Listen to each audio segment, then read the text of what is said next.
마태복음 21장 1절로 11절의 말씀입니다. 21장으로 이제 저희들이 들어섰습니다. 말씀을 이제 제가 좀 드리겠습니다만은 오늘 본문의 말씀이 처음으로 이제 21장에 등장을 하거든요. 근데 이 21장의 첫 본문이 굉장히 중요하기도 하고 또 여러분들이 지금 예루살렘을 입성하시는 예수님께서 지금 어떤 모습으로 가시는가? 따르고 있는 군중들은 어떻게 예수님을 생각하고 있는가? 이러한 정체적인 그런 부분들을 오늘 좀 보실 수 있으면 이제 그 21장서부터 시작해서 23장까지 그 그림을 어느 정도는 파악을 할 수 있습니다. 그래서 여러분들이 오늘 제가 좀 말씀을 드려볼 테니까요. 오늘 본문의 말씀 읽으시면서 말씀 봉독하시면서 함께 우리가 흐름을 한번 보도록 하겠습니다. 1절서부터입니다. 그리고 그들이 예루살렘 가까이 이르러 올리브산 벳바게로 갔을 때 그때에 예수님께서 두 제자를 보내시며 그들에게 말씀하셨다. 마을로 가라. 그러면 너희가 메어 있는 암나귀와 그것과 함께 있는 어린 수나귀를 곧바로 발견할 것이다. 그것들을 풀어서 내게 끌고 오너라. 그런데 만일 누군가가 너에게 무엇인가 말하면 주님께서 그것들을 필요로 하신다 라고 말하여라. 그러면 그가 그것들을 즉시 보내주실 것이다. 그런데 이것이 일어난 것은 주님께서 선지자를 통하여 말씀하신 것이 성취하도록 하시려는 것이다. 시온의 딸들에게 말하여라. 보아라, 내게 왕이 오신다. 그분은 온유하셔서 나귀 위에 타셨는데 어린 수나귀 멍에 매는 짐승의 새끼 위에 타셨다. 그러자 제자들이 가서 예수님께서 그들에게 지시하신 대로 암나귀와 어린 수나귀를 끌고 왔다. 그리고 그것들을 위해 겉옷들을 펴왔다. 그러자 그분께서 그것들 위에 앉으셨다. 그런데 지극히 많은 무리가 그 위에 자신들의 옷들을 펼쳐 놓았고 다른 이들은 나뭇잎을 꺾어 그 위에 펼쳐 놓았다. 그리고 그분을 앞서가고 뒤따르는 무리들이 부르짖어 말하였다. 호산나 다윗의 자손께 복되시다. 주님의 이름으로 오시는 이시여. 호산나 지극히 높은 곳에서. 그리고 그분께 예루살렘에 들어가시자 온 도시가 소동하여 말하였다. 이 사람이 누구인가? 그러자 무리들이 말하였다. 이분은 갈릴리 나사렛 출신 선지자 예수님이시다. 아멘. 설교 제목을 내가 믿는 예수는 누구입니까? 라고 하는 제목으로 제가 잡았습니다. 여러분들이 이제 좀 말씀 속에서 제가 이제 드리려고 하는 말씀을 좀 이해하셔서 본인 각자가 그리고 우리 교회라고 하는 공동체가 우리만 생각할 게 아니라 수많은 교회들이 많이 있잖아요. 그죠? 그 교회들이 과연 예수를 누구라고 생각하고 있을까? 라고 하는 부분을 좀 오늘 좀 보려고 합니다. 21장서부터 25장까지는 예수님께서 이제 그 예루살렘에 들어가셔서의 사역들을 이렇게 얘기를 하십니다. 그러니까 21장서부터 25장은 21장서부터 23장까지 오늘 이제 21장을 저희들이 처음 보겠습니다만 21절, 22절까지는 예수님이 세 가지의 특이한 행동을 하세요. 특이한 상징적인 행동들이요. 첫 번째 오늘 보게 되는 그 왕의 모습으로 수많은 사람들이 환호 속에서 들어가시는 예루살렘에 입성하시는 이 모습을 오늘 보게 되고요. 그 다음 지나자마자 들어가셔서 예루살렘에 들어가셔서 성전에 가셔서는 성전을 정화하시는 또는 뭐 성전을 척결하시는 또는 메시아의 시위를 하시는 첫 번째 성전에서의 예수님의 모습을 마태가 글을 쓰고 있습니다. 그러니까 지금 왕의 모습으로 들어가는 것도 예수님의 상징적인 행위고 성전에 가셔서는 무슨 권위로 예수님이 감히 어떻게 성전을 나사렛 출신 그 누구도 알아주지 않는 곳에서 온 한 젊은 청년이 어떻게 해요? 성전에서 저런 일을 해? 해서는 안 될 일을 예수님은 하십니다. 어떤 권위가 예수님에게 있기 때문에 그러신 거죠. 우리는 이제 다 알고 있지만 이제 기본적으로 생각했을 때의 성전을 건드릴 수 있는 분이 대한 누구밖에 없을까라고 하는 거예요. 이 상징적인 행위를 두 번째 하시고요. 세 번째는 무화과 나무를 저주하시는 그러한 또한 상징적인 그러한 행동을 하십니다. 그게 이제 21장에 이 세 가지 행동을 하시고요. 그 다음서부터 나오는 그 23장까지의 말씀 끝까지는 종교 지도자들과의 논쟁. 뭐 우리가 좀 세상 말로 얘기하면 이제 종교 지도자들과 한판을 붙게 되시는 거예요. 나사렛 출신 예수가. 그것도 갈릴리 유대 지방에서 그 예루살렘에서 나온 그러한 뭐 학문을 갖거나 또는 뭐 종교 지도자의 모습으로 있던 그런 존재가 아니라 갈릴리 총구석에서 있었던 한 그 예수라고 하는 존재가 종교 지도자들하고 굉장히 이제 논쟁을 벌이고 대결하는 모습들을 보이게 됩니다. 그리고 난 다음에 24장하고 25장에 보면 제가 이 부분들은 다 한 번을 했습니다만 또 해야 될까라고 하는 생각도 지금 들긴 합니다만은 다섯 번째 마지막 강화를 말씀하시는데 성전 파괴, 그러니까 성전에 대한 예수님의 예언과 그리고 마지막 때 내가 재림 때 어떤 일이 일어날 거라고 하는 것에 대한 교훈을 24장, 25장에 강화로 계속 말씀을 드립니다. 그리고 난 다음에 26장에서 28장은 어떻게 마지막은 예수님께서 고난을 받으시고 십자가에 죽으시고 그리고 부활하는 모습으로 끝을 맺습니다. 그러니까 앞으로 우리가 이 부분을 마지막 보면 우리가 마태복음 책거리라 그럽니까? 책거리라 하니까 그거를 하는 거죠. 그래서 우리가 보게 될 앞으로의 이 문제 여기는 예루살렘의 그 갈릴리에서 했던 사역은 놔두고 그 사역을 기반으로요. 이제는 거기에 대한 것들을 놔두고 이제 예루살렘 성전의 핵심 헤드쿼터로 들어와서 그 종교 지도자들 그리고 당시 로마의 그 제국의 이방인들의 권력 이런 것들과 함께 이제 예수님이 부딪히는 그러한 모습들을 저희들이 보게 됩니다. 그러니까 오늘 보게 되는 모습은 어디라고요? 들어가시는 모습. 그래서 들어가셨을 때 백성 그 안에 있었던 예루살렘에 있었던 사람들은 어떻게 반응을 했을까라고 하는 본문을 오늘 이야기를 드려보도록 하겠습니다. 이게 경사도인데요. 여기 지금 여리고를 떠나셨잖아요. 그죠? 여리고를 떠나셨는데 여리고는요, 이 해수면보다도 더 밑에 있어요. 굉장히 낮은 거예요. 여기서부터 이렇게 고도가 올라가 갖고 예루살렘 여기 맨 끝에까지 올라가셔야 되는 거예요.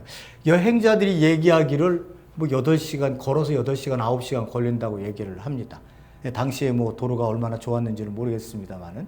어쨌든 여기서부터 여리고를 떠나서 지금 여기로 행차하고 계시는 거예요. 어떤 모습으로요? 세상 그 같이 있는 순례자들의 순례자들과 함께 행차해서 올라가십니다. 그 여기 올라가다 보면 베다니가 하나 나오고요. 그다음에 감난산 그 옆으로 보면 감난산이 예루살렘보다 더 높잖아요. 그죠? 고도가 2600피트고 저기 뭐 예루살렘은 2450밖에 안 돼요. 그래서 여기에 올라가셔서 여기 이쪽에 벳바게라고 오늘 저희들이 본 벳바게가 여기 있습니다.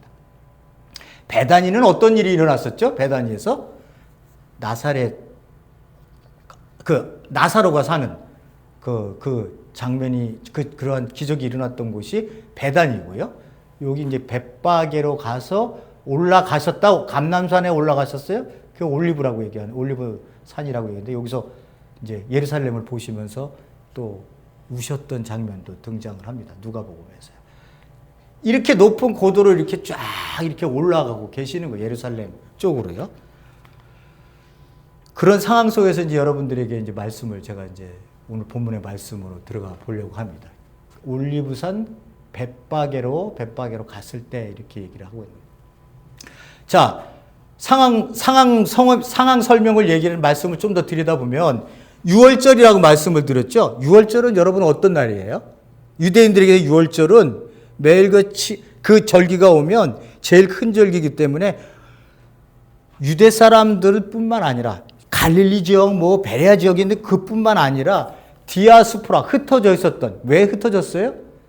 그들이 포로로 잡혔기 때문에 백성들을 이렇게 흩어는 거예요. 그 나라에 있지 않게 하기 위해서 흩어서 수많은 곳에 있었던 사람들까지 예루살렘으로 이 유월절을 지키기 위해서 옵니다. 그래서 그게 이제 현대 학자들이 얘기하는 15만에서 25만 사이의 사람들이 그때 당시에 모였을 거다, 이렇게 얘기를 하는 거고요. 유월절이 갖는 의미는 뭐예요? 애굽에서 하나님께서 우리를 해방시켰다는 거예요. 지금 어떤 상태예요?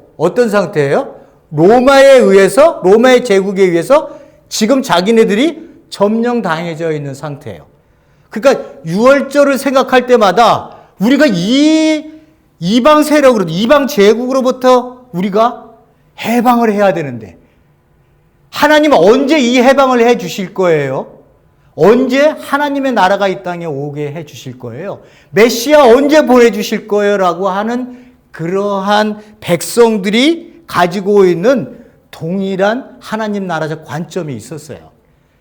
메시아가 와야 이들을 전부 파헤치고 그 나라가, 하나님의 나라가 이 땅에 온다는 거예요. 누가 와야 돼요? 메시아가 와야 돼요. 그 메시아 사상이 엄청 팽배해 있었던 상황이었어요. 예수님 당시에요. 예수님이 이렇게 사람들과 함께 올라갔을 때, 여기서는 말하지 않지만 당시 로마 군인들은 그 성 안에 안토니아 요새라고 하는 높은 이렇게 망대가 있었어요. 그래서 그 위에서 이렇게 예루살렘이 되면, 그 유월절이 되면 수많은 순례객들이 오면 신경을 바짝 쓰는 거예요. 경계 상태를 훨씬 더 업그레이드 해놓고 병력을 더 늘려서 이 유월절을 지키러 오는, 해방절을 지키러 오는 이들이 어떤 소요나 동요가 일으켜서 반란으로 이어지는 걸 가장 염려했습니다. 유월절만 되면요. 여기 등장하지 않지만 그렇게 얘기를 하고 있어요. 그래서 빌라도가 평상시에는 가이사랴에 있다가 유월절이 되면 다시 이 예루살렘으로 와서 비상대기를 했습니다. 그러니까 예수님이 지금 이렇게 가고 있을 때, 이런 모습으로 지금 가고 있었을 때, 로마 군사들은 초비상 상태 속에서 어떤 소요나 그런 것들이 일어날까봐 경계태세 돌입으로 들어가 있었다고 그렇게 얘기들을 하고 있습니다. 종교 지도자들은 어떻게 했을까요? 종교 지도자들. 와야 오는 그 수많은 순례객들을 감당할 수 있는, 수용할 수 있는 그러한 엄청난 또 신경을 쓰고요. 종교적으로 성전에서의 행해져야 될 것들, 수많은 것들을 그들은 또 신경을 쓰면서 종교 지도자들은 이 유월절을 지내는 거예요. 큰 명절이기 때문에 자기네들에게는. 그러한 상황이 유월절의 상황입니다. 종교 지도자들도 긴장할 수밖에 없고요. 로마 군인도 긴장할 수밖에 없어요. 근데 거기에 긴장하는 곳에 기름을 붓는 사건이 지금 여기서 지금 시작을 하고 있는 거예요. 봤더니 어떻게 올라가느냐. 예루살렘에 가까이 이르러 갯바가에 들어갔을 때 예수님께서 두 제자를 보내면서, 맞은편에 가서 매어있는 암나귀하고 어린 수나귀를 발견하게 될 거면 걔네들을 그 두 마리를 끌고 내게로 데리고 와라, 이렇게 얘기를 하세요. 암나귀는 얘가 새끼기 때문에 얘만 데리고 올 수가 없어요. 얘가 엄마를 떠나면은 얘가 어떤 행동을 할지 모르니까. 그러니까 어린 나귀가 심적으로 안정을 취하기 위해서 엄마도 같이 데려오라고 예수님이 말씀을 하시고 계시는 거예요. 그래 놓고선 뭐라고 얘기했냐. 누가 뭐라 그러거든. 그거 예수님이 내가 쓴다고 그렇게 얘기해라. 그러면 즉시 보내줄 것이다. 이렇게 얘기를 하고 있습니다. 그러면 우리가 생각하기를, 예수님이 신통력을 부렸나 보다. 신통력을 부려서 내가 거기에 누군가를 보내면 주님이 쓰겠다 그러면 주님이 누구예요?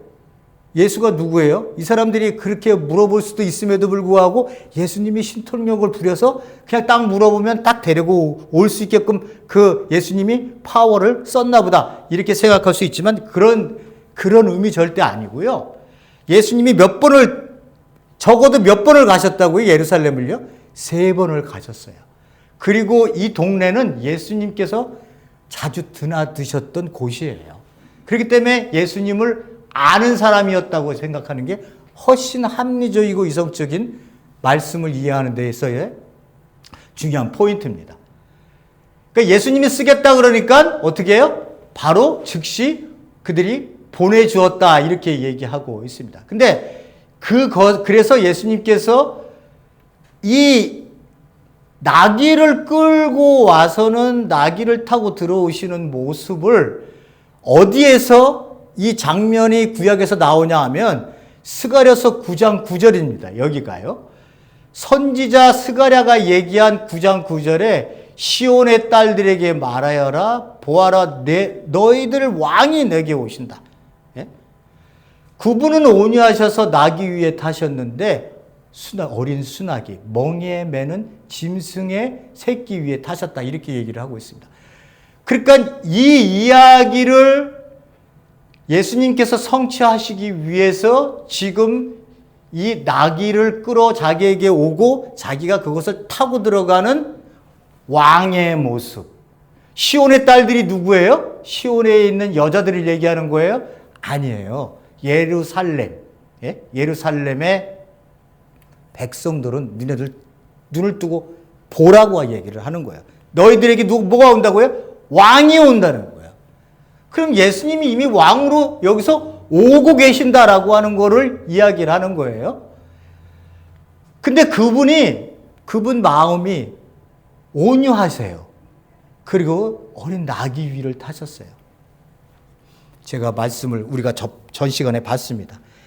세상의 통치자들은 권력을 갖고 이 권력을 가지면은 그때 당시에 권력을 갖는 게 뭐예요? 지금도 뭐 거의 똑같습니다만 권력을 갖는다는 게 뭐예요?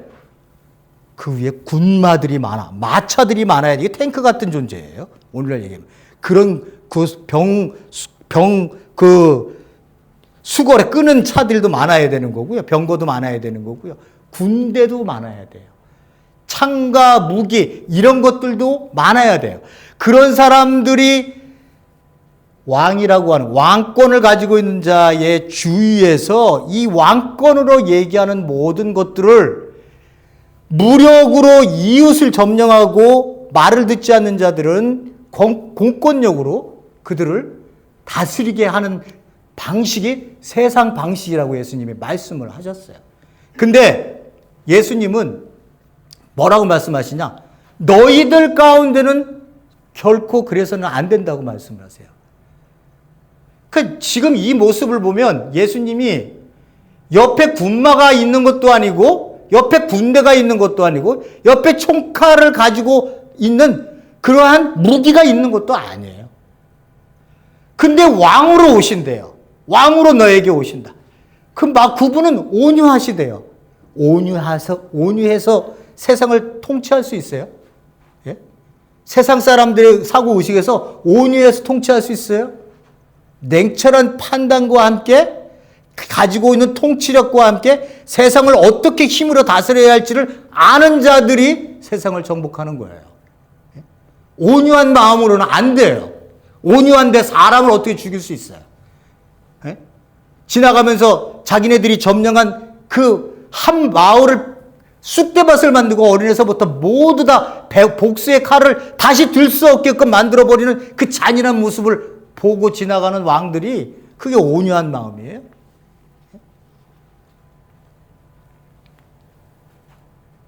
이 왕의 모습이 너무 초라해요. 세상 사람들이 봤을 때는 너무나 초라한 왕으로 지금 예수님께서 어떻게 해요? 스가랴에서 얘기했었던 그 말씀을 성취하시기 위해서 이 말씀을 지금 내고 계시는 거예요. 그러면서 그걸 시행에 옮기시는 모습으로 우리에게 보이고 있습니다. 지시대로 한 대로 가서 끌고 왔어요. 그저 예수님께서 어떻게 했어요? 제자들이 겉옷을 피자 그 위에 앉으셨다고 얘기합니다. 그리고 수많은 무리가 그 길 위에서 자신들의 옷들을 펼쳐놓고 다른 이들도 나뭇가지를 꺾어 그 길 위에다가 펼쳐놓은 다음에 앞에서 따라가고 뒤에서 따라가는 무리들이 부르짖어서 뭐라고 얘기하느냐?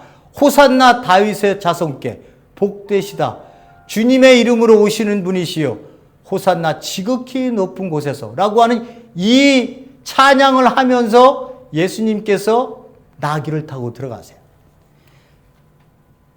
제가 예수님이었다면 생각을 해봤어요. 저는 예수님이었다면 그 예루살렘에서, 그 갈릴리에서 순례객들이 막 와서 마지막 도착지인 여리고에 도착해서는 당연히 이제 그쪽에 도착할 수밖에 없고 거기서부터 이제 예루살렘으로 올라간다고 얘기했잖아요.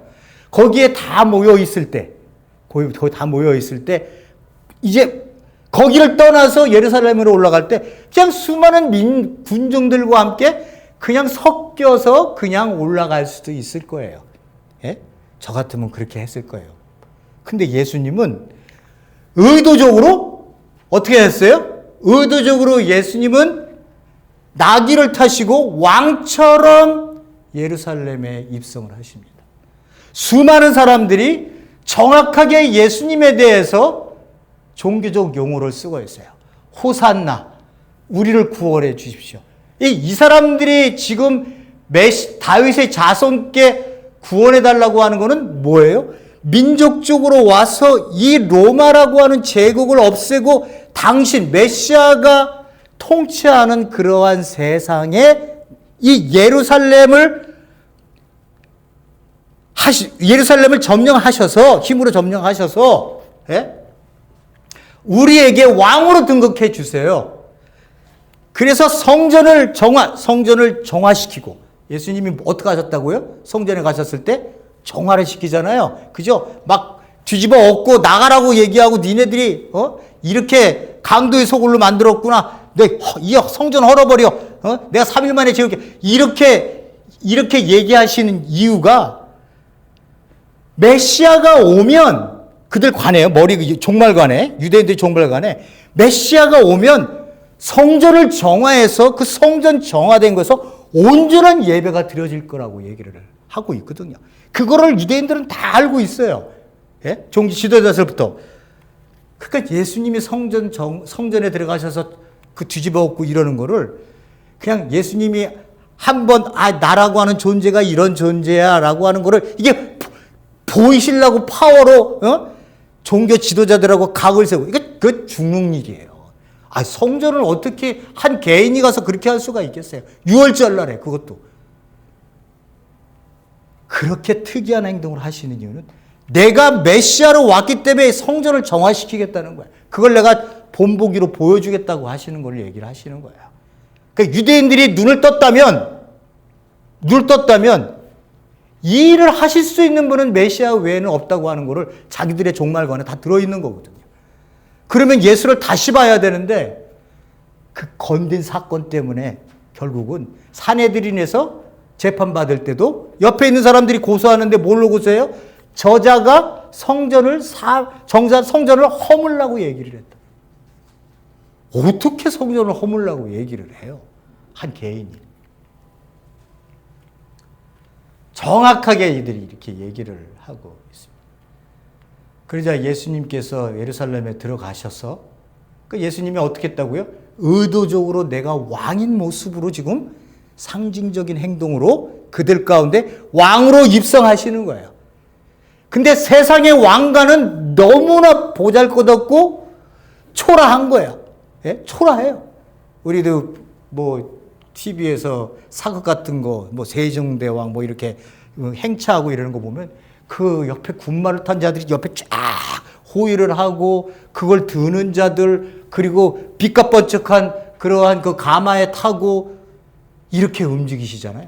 세상 왕들의 모습들이에요. 그런 것들이 전부 권력을 상징하는 거 아니에요. 그죠? 예수님은 그냥 초라하기 그지없는, 저걸 어떻게 왕이라고 얘기하지? 라고 얘기할 수밖에 없는 모습으로, 근데 그게 스가랴서 9장 9절에서 얘기했었던 이 말씀을 이루기 위해서 내가 그 모습으로 지금 너에게 왕으로 임하고 있다고 하는 것을 마태가 우리에게 분명하게 보여주는 거야. 예수가 누구냐는 것을 분명하게 봐라 이거죠. 그죠? 그러니까 예수가 누구냐? 들어가서 니네들이 생각하는 민족적인 힘을 가진 자로 예루살렘에 등장하는 예수가 아니라 너희들은 그렇지 않아야 된다고 하는, 내가 죽음을 통해서 너희를 섬기는 그러한 자로 하나님의 나라의 왕으로 이 땅에 통치하는 그 통치의 원리로 내가 지금 죽으러 들어가시는 거 아니에요. 죽으러 들어가시는 거. 그죠? 그 예수를 너희들이 봐야 된다는 거예요. 그러자 예수님께서 들어가시자 온 성이 소동했다고 얘기해요. 온 도시가. 이 소동했다고 하는 게 막 이게 흔들리고 막 이렇게 이 얘기가 가지고 있는 이 다윗의 자손이라고 하는 주의 이름으로 오시는 분, 이 의미가 종교적으로 어떠는 것을 알고 있었기 때문에 그런 자가 예루살렘에 들어왔다고 하는 것들 때문에 온 도시가 소동을 했다. 이렇게 얘기를 하고 있습니다. 흔들렸다는 거예요. 흔들렸다고 하는 의미입니다. 그러면서 뭐라고 얘기하느냐? 이 사람이 누구인가? 예? 이 사람이 누구인가? 이게 이제 자문자답하기 위해서 낸 질문이 아니라 무리들에게 물어봤던 말이에요. 무리들에게 물어본 말이에요. 그러자 이 무리들이 뭐라고 얘기하시냐? 갈릴리 나사렛 출신. 갈릴리는 북쪽에 있잖아요. 그죠? 그러면 제국들이 쳐들어왔을 때 어디 먼저 칠까요? 맨 위에부터 치기 시작합니다. 옆으로도 칠 수도 있지만, 이 북동쪽에서도 와서 칠 수도 있지만, 처음으로 항상 짓밟히고 고달프게 인생을 살았던 사람들 중에 첫 번째가 이쪽 지역의 사람들이에요. 그 대신 또한 세계 제국의 문물을 제일 빨리 받아들이는 것도 이쪽 지역이에요. 갈릴리 지역에. 예? 갈릴리. 그래서 갈릴리, 그러면 벌써 이 사람들에게는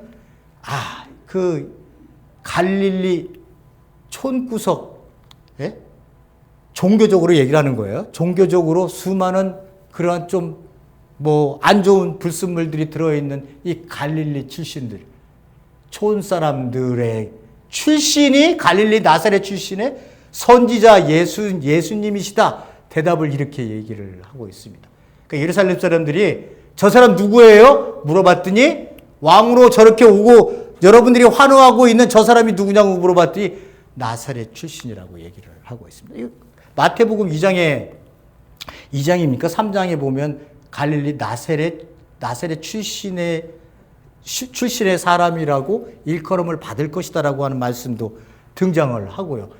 예수님은 어디서 태어나셨어요? 베들레헴에서 태어났잖아요. 근데 이제 이 사람들은 이 식으로 예수님을 표현을 하고 있습니다. 근데 뭐라고 얘기했어요, 여기요? 선지자. 두 가지 의미를 생각할 수가 있어요. 여기서는 왜 다윗의 자손이라고 얘기를 해놓고 여기서는 왜 선지자라고 얘기를 할까? 메시아가 가지고 있는 당시에 구약에서 자기네들이 메시아가 오면 가지게 되는 세 가지의 성격이 있어요. 왕, 제사장, 선지자적인 성격을 갖고 메시아가 자기들에게 온다고 하는 것을 유대인들은 알고 있어요. 그래서 거기다가 선지자를 쓴 건지, 선지자 출신이라고 말을 쓴 건지, 아니면 신명기에서 모세가 예언했었던 그 선지자, 나 같은 선지자를 너희에게 보낼 거다. 그러면 너희들은 그의 말을 들어야 된다라고 얘기했었던 그 선지자를 의미하는지는 분명하게는 모르겠어요. 아니면 그냥 자기들이 이 예루살렘 사람들의 그 묻는 그러한 질문에 좀 주눅이 들어서 메시아라고 바로 선포하지 않고 그냥 선지자라고 얘기를 했는지 그 의미는 정확하게는 모르겠습니다. 어쨌든 선지자 예수다라고 하는 부분으로 이야기를 하고 있습니다. 스가랴서요 9장 9절. 도성 시온아 도성 예루살렘아 똑같은 단어입니다. 크게 기뻐하여라 환성을 올려라 내 왕이 너게로 오신다.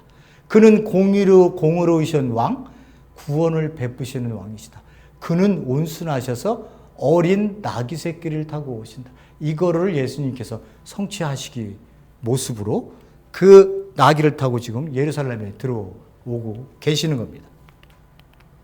자, 제가 이제 말씀드리려고 하는 부분은 이렇습니다. 사람들은요, 저희들도 똑같습니다만, 교회에 오시든 교회에 오시지 않든 간에, 항상 우리가 이 세상 사람들로부터 좀 뭐라 그러나, 쟤는 왜 그래? 왜 저렇게 얘기를 하지? 라고 생각을 하면서 지적을 당하는 사람들이 조금 있어요. 왜냐하면 사람들이 살다 보면 믿든 믿지 않든 사람들 간에 내가 잘 사는 걸까? 이 세상이 얘기하는 게 정말 그대로 살아가는 게 그게 잘 사는 길일까? 그게 행복한 길일까? 라고 역으로 질문하면서 세상 사람들의 큰 흐름의 줄기를 반기를 들면서 이건 아닌 것 같아요 라고 하는 사람들이 종종 등장을 합니다. 그래서 그냥 그 흐름에 묻혀서 그냥 발길에 짓밟혀서 그냥 사라지는 사람들도 있고, 또 이 말씀의 파워가, 자기가 내세우는 주장의 말씀의 파워가 커서 많은 사람들의 가슴을 울리는 그러한 사람들도 있습니다. 제가 얘기하려고 하는 포인트는 우리 교회가요, 지금 기독교라고 하는 것으로 우리가 전부 다 캐톨릭이든 개신교든 전부 그 틀 안에 동방종교도 들어가고요. 죄송합니다. 이 캐톨릭, 동방교회, 캐톨릭에서 누가? 우리 개신교 나왔잖아요. 이 기독교라고 하는 이 기독교가 이 시스템과 틀을 만들어 놓고 우리를 중세 천년 어둠의 시대에 영적으로 어두웠던 이 시대에서부터 시작해서 그 어둠의 시대가 잘못되어진 것을 알고 빛으로 종교개혁이 일어나 우리가 온 거예요. 그죠? 1517년서부터 지금까지 온 거 아니에요? 이게 지금 벌써 50년, 50년이 넘은 거죠. 그죠? 50년 넘게? 맞습니까? 500년? 아, 그렇죠. 500년. 이 머리로 어떻게 목사를 한다고. 500년이라는 기간이 이렇게 흘러온 거예요.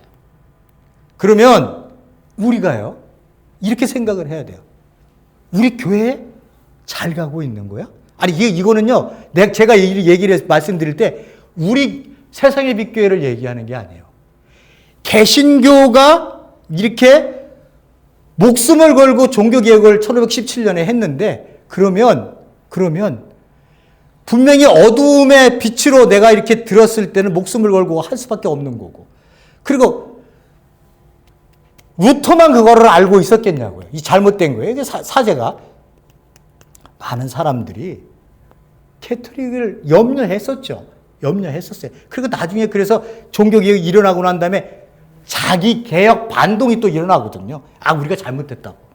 거기서 개혁을 이루잖아요. 근데 그 개혁이 그 권력하에서 이룬다 하더라도 얼마만큼 그게 힘을 발휘했겠어요? 별로 발휘하지도 못했어요. 그리고 난 다음에 목숨을 걸고 500년이라는 세월이 지났는데 우리 그리스도인들이, 지금 교회들이 생각해야 될 것들이 무엇이냐면 지금 우리 교회가 이렇게 많고 수많은 목회자들도 등장을 하고 매스컴이나 유튜브만 틀면 수많은 설교가 이렇게 터져 나오고 있는데 이거 맞는 거야? 라고 하는 개념을 어느 조직단체에 들어가거나 조직의 시스템에 들어가서 소속되어 버리면 이게 맞는 시스템인지 내가 거기서 지금 종노릇하고 있는 건지 시스템에 내가 들어가고 있는 건지 부속품의 하나로 들어가고 있는지 제가 한번 말씀을 드렸다시피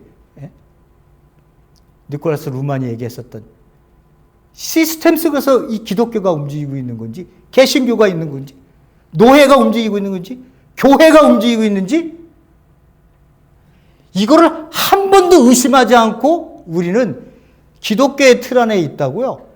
구원받았다고 안전하다고 생각하는 그러한 경향이 굉장히 농후해요. 그래서 반대를 얘기하면 그 시스템이 나를 죽일 수 있어요. 반대를 거부를 하면. 그럼 너 나가! 이렇게 돼요. 그죠? 나가서 내가 속된 말로, 독구다이로 내가 혼자 뛰면 나만 고생 엄청나게 해. 예? 누가 나에게 말씀으로 시비를 걸면 나를 프로텍트 해줄 사람이 없어. 왜? 과거에는 조직이 들어가니까 조직이라도 해줬는데. 그러니까 조직이라는 건 필요한데 이 조직이 제대로 가고 있는지 안 가고 있는지 이 시스템이 지금 개신교가 왜 이렇게 세상 사람들로부터 욕을 먹고 있는지에 대한 것들에 대해서는 생각을 안 해요. 그리고 다 자기 교회에 집착해 있어요. 자기 교회에. 그래서 자기 교회가 어떻게 하면 부흥할 수 있지? 어떻게 하면 사람들을 더 구원받는 사람들을 더 모을 수 있지? 어떻게 하면 우리 교회가 좀 더 조직적으로 잘 움직여서 교회가 매니저먼이 잘 될 수 있지? 여기에 붙들려 있어요. 전부 다. 여기에 붙들려 있어요. 그러니까 이 하나님께서 내신 이 하나님의 나라가 메시아이신 왕으로 예수님이 오셔서 지금 세상의 왕과는 정반대의 힘이 없는 모습으로 온유한 마음으로 공의를 펼치는 마음으로 지금 어른 나귀를 타고 오는 이 예수를 우리 그리스도인들이 기독교가 아니면 개신교가 캐톨릭이 철갑을 입은 메시아로 우리가 둔갑시킬 수 있어요. 힘을 가진 자로 둔갑시킬 수 있다고요. 내가 만든 예수, 내가 만든 하나님. 그게 뭐냐? 예수님, 우리가 하나님 앞에 기도할 때 우리는 분명히 볼 수 있어요. 예수님이 어떤 존재라는 것. 왜 예루살렘에 들어가셔서 자기가 왜 죽어야 하는지 그 모든 것은 다 우리가 들어서는 알고 있어요. 왜? 목사가 맨날 그 얘기를 해주니까. 예? 다 알고는 있어요. 근데 알고는 있는데 내 삶은 그거와 관계없어. 그러니까 머리로는 다 알고 있어. 구원이라는 게 뭔지도 머릿속으로는 다 알고 있어요. 근데 내 가슴에는 하나도 울림이 없어. 울림이. 그냥 교회에 와. 교회 와서 예배 행위해. 그리고 집에 가. 그리고 끝. 주일 되면 또 와. 또 그렇게 가. 착한 일, 조그만 일을 할 수 있을까? 그런 생각도 할 수 있어요. 구영보에 모여서 종교 행위 할 수 있어요. 예? 우리가 예수님을 부르지만 예수님을 마법사로 생각하는 사람들이 너무 많아요. 그래서 내가 기도만 하고 붙들고 소나무 잡으면 하나님의 백보자도 움직일 수 있다고 생각을 하는 거예요. 예? 그런 왕의 모습이 보여요, 여러분? 예? 그런 왕의 모습이 보이냐고요. 왜 우리가 교회가 권력을 가지려고 그래요? 예? 왜 우리가 교회가 권력을 가지려고 그래요? 권력과 관계없이 지금 죽으러 들어가시는 예수를 보지 못하고 교회가 권력을 가지려고 그래. 거의 권력을 갖는다는 게 뭐예요? 성도 많이 모이게 해서 부흥시키겠다는 거 아니에요. 예? 그 사람 한 사람의 영혼 목사가 책임질 수 있어요? 예? 그 사람에 대해서 한 번도 거꾸로 생각을 안 해. 그 교회가 커져야 된다는 생각을 하지만 반대로 교회가 없어질 수도 있구나. 이 교회라고 하는 이 예배당이 없어질 수도 있구나. 우리가 흩어질 수도 있구나라고 하는 건 생각 안 한다고요. 사도행전에서 막 늘어나고 있을 때, 초기에 막 늘어나고 있을 때 하나님이 치시잖아요. 교회를. 그래서 다 흩어져요. 다 흩어져요. 다 흩어져요. 예? 다 흩어져요. 잘 되는데 왜 쳐, 하나님이? 예? 세상 권력으로 왜 쳐, 그거를. 허락하셨으니까 진 것이만. 왜 치시겠어요? 교회 건물은요, 없어질 수 있어요. 근데 이 교회 건물을 성전이라고 얘기하면 성전이 없어질 수 있어요, 없어요? 예? 성전 없애고 때려 부수고 또 더 크게 져요? 그리고 이사 가요? 그럼 이 남아있는 거 이 건물은 뭐예요? 이것도 성전 아니에요. 성전이란 말을 함부로 써서는 안 되는 거예요. 성전은 예수 그리스도 외에는 없어요. 그리고 그 안에 모인 우리들이 성전 안의 무리로 하나님께서 우리로 전체를 머리로 우리가 지체로 성전이 된 거예요. 그러니까 하나님의 관심은 나에게 관심이 있고 교회 공동체 한 사람 한 사람에 관심이 있는 거지, 건물 따위에 하나님은 관심이 없어요. 예? 여러분 뭐 유럽에 가보신 분들은 뭐 아시겠습니다. 저도 가보면 그런 성당을 보면서 한번 좀 감상을 해보고 싶은 마음은 부뚝 같습니다만은, 화려하기로 얘기를 하면 중세교회에 그 금딱지로다가 해놓은 성전들이 얼마나, 그 금딱지를 예수님이 지금 낙이 타고 들어가는 곳에다가 여러분 갖다 놔보세요. 그게 말이 되는 거냐고요. 말이 되는 거냐고요. 역발상을 안 해요. 우리는. 다시 종교개혁이 일어나야 되는 거 아닌가라고 하는 생각조차도 안 해요. 왜? 이 시스템에서 우리가 이게 전부 다인지 알고 있어요. 예? 교단에 내가 들어있으면 그 교단이 전부 다인지 알고 있다고. 그러니까 항상 우리가 이 틀에 갇혀 있는 거예요. 그러니까 나오는 메시지도 항상 똑같아. 저도 똑같죠? 항상 똑같아. 내 심령으로 울려서 이 예수가 이 모습으로 들어가는 예수를 내가 진짜 이 예수를 봤나? 내가 이 진짜 이 낙이 타고 들어가는 이 예수를 내가 지금 만났나? 그런데 어떻게 세상에 와서 교회가 됐는데 교회 성도님들이 와서 매일같이 내 문제 해결해 달라고 맨날 붙들고 하나님 붙들고 예수님 찾아가고 부르면서 눈물 흘리면서 내 문제 해결해 주세요. 내 문제 해결해 주세요. 이렇게 예수님에게 어떻게 얘기를 할 수 있어요? 예수님을 만난 사람이라면. 물론 우리가 연약하고 제한되어져 있는 존재이기 때문에 가지고 있는 연약함이라고 하는 것은 전부 가지고 있는 건 알고 있고 하나님도 알고 있어요. 다 알고 있어요. 우리가 얼마나 연약한 존재인지. 그러니까 붙들지 않으면 우리가 얼마든지 세상적으로 우리는 살아갈 수 있는 존재예요. 예? 그게 뭐라고요?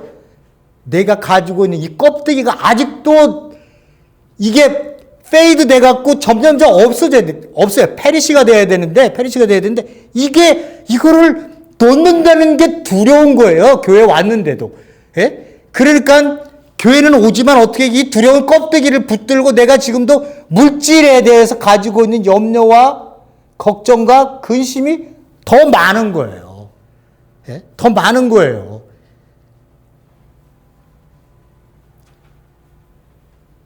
예수를 만나면 어떻게 한다고요? 나의 모든 것을 다 팔아요. 예? 다 팔아서 그 나라를 사는 거예요. 그 나라에 사는. 그 가치가, 예? 이 세상의 가치와는 이 겉껍데기로부터, 그러니까 겉사람으로부터 내가, 이 절망적이고 환멸스러운 이 겉껍데기, 이 거짓자, 내 안에 참자는 얼마나 아름답고 귀하고 소중한 사람으로 행복하게 살기를 원하는지 몰라요. 내 속사람은. 그러니까 하나님의 법을 즐거워하는 거예요. 근데 이 겉사람, 지금까지 살아왔던 이 겉사람이 나를 괴롭히고 있는 거예요. 그렇게 안 살아도 된다고. 철권을 갖고 휘두르는 왕이 중요하지 이러한 어린 낙이 타고 야 거기에 뭔 힘이 있니?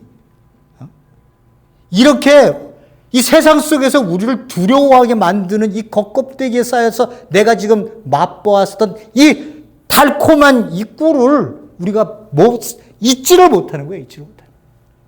그래서 어떻게 하라고요? 여기에 내가 보면서 절망을 해야 돼. 아유 이게 왜 이렇게 나를 괴롭히는 거야? 내 힘으로 돼요? 안 돼요. 사도 바울이 그래서 오호라 나는 공고한 사람이다. 나는 내 속은 하나님의 법을 즐거워하고 있는데 내가 하는 행위들은 어떻다고요? 겉껍데기에 쌓였던 이 세상의 것들 속에서 나를 둘러싸고 있었던 이 거짓자에 내가 자꾸 속아 넘어가는 거예요. 자꾸 속아 넘어가는 거예요. 그러니까 오호라 나는 공고한 사람이라는 얘기를 하시는 거예요. 누구를 바라봐야 돼요. 그러니까 우리가. 예? 똑같은 얘기를 반복하니까 여러분들이 제가 누구를 바라봐야 돼요? 그럼 예수요. 이렇게 얘기하잖아요. 그죠? 예수를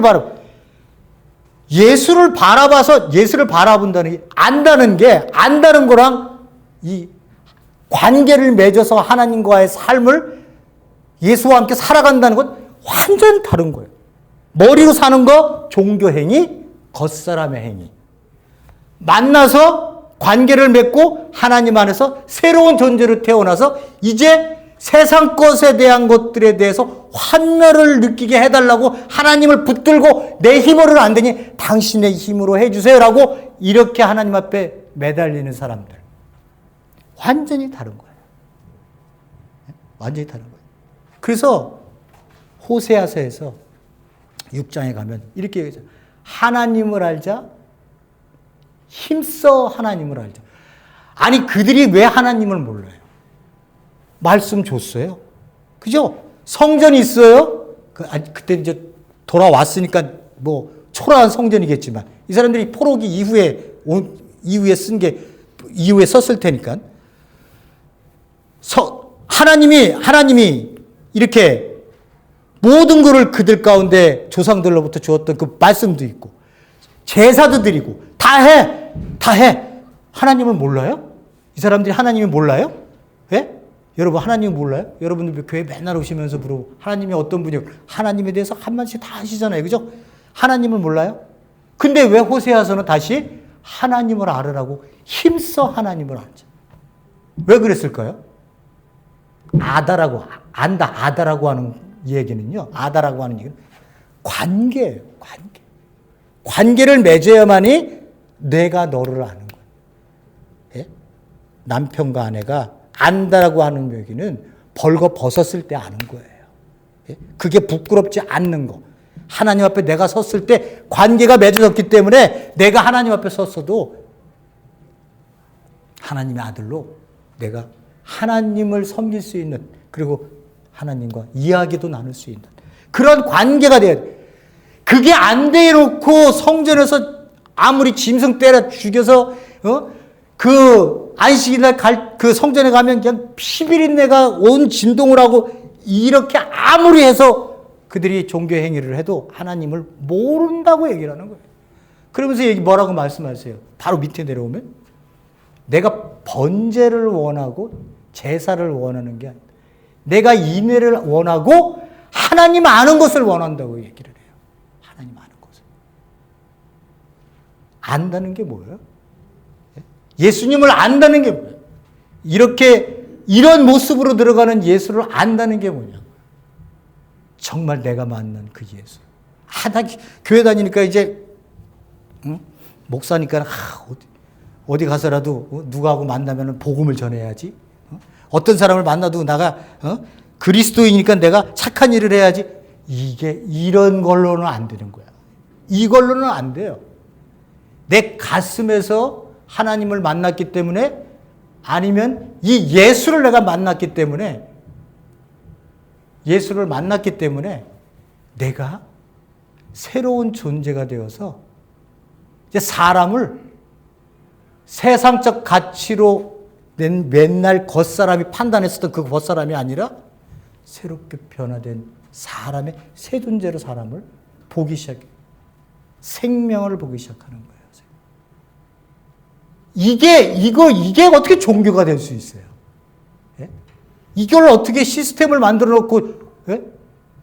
기독교 안에서 이렇게 이 노릇 할 수 있겠냐고요, 우리가. 왜 세상 사람들이 교회를 걱정을 해요, 왜? 아니, 우리가 뭘 그렇게 걱정하게 만들었나?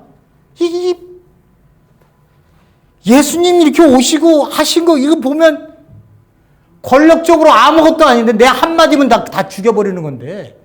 어? 근데 왜 교회를 걱정할까? 교회가 그런 곳이 아니라는 것을 세상 사람들도 알고 있는 거예요. 우리만 몰라. 욕심이 가득 차갖고. 한 번도 반대로, 이제 종교개혁이 누가 피를 흘릴 때가 됐나? 이렇게 심각하게 한번 생각을 안 해. 그래서 그런 얘기하면 뭐 이상한 얘기한다고. 여러분들이 만난 예수님은 누굽니까? 여러분들이 만난 예수님. 우리 교회가 쫓는 예수님은 누굽니까? 힘을 갖기 원하십니까? 힘을 갖는 공동체가 되기를 원합니까? 교회 예배당은 사라져도 괜찮아요. 우리가 교회이기 때문에 교회는 영원한 거예요.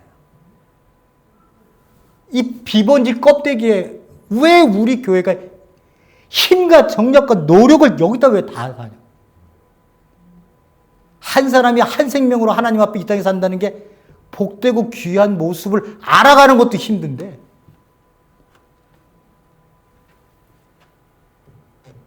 우리 교회가 그렇게 한다면, 그 껍데기적인 거를 추구한다면 저 안 해요. 뭔 의미가 있어요?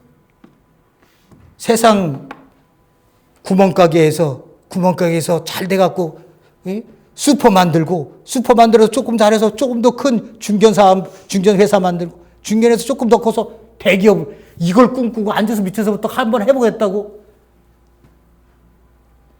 그 의식은 예수님이 주어진 의식이에요? 예? 아니면 세상 사람들이 하는 방식의 의식이에요? 말을 안 해도 아실 것입니다.